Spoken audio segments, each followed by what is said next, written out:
શું નામ કાકા તમારું? મારું નામ બારિયા અરવિંદભાઈ અંબાલાલ. અંબાલાલભાઈ, અરવિંદભાઈ અંબાલાલભાઈ. હા. કયું ગામ? ગામ સરડિયા, સરડિયા, તાલુકો સંખેડા, જિલ્લો છોટાઉદેપુર. સંખેડા, જિલ્લો છોટાઉદેપુર. કઈ વેરાયટી છે? ફાઈબર કોટ નવકાર નવકારનું. કંપનીની ફાઈબર કોટ વેરાયટી છે. ક્યારનું વાવેતર કરેલું કાકા તમે? અમે ચોમાસામાં વરસાદ પડ્યા પછી. ચોમાસામાં વરસાદ પડ્યા પછી. કેવી લાગે છે આ વેરાયટી? વેરાયટી બહુ સરસ છે. સારી છે.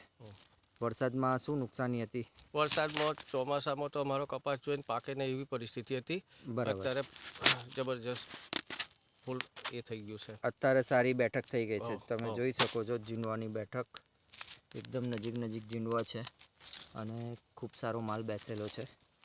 કાકાનું કહેવું એવું હતું કે વરસાદ પડ્યા પછી નુકસાની બધી બહુ હતી, પણ એ નુકસાનીને રિકવર કર્યા પછી અત્યારે હાલમાં કપાસ સારામાં સારા સ્ટેજ ઉપર છે. ફાઈબર કોટ કપાસ નવકાર કંપનીનો તમે જોઈ શકો છો. આખા ખેતરમાં વજનથી કપાસ નમી ગયો છે પણ ભાંગ્યો નથી.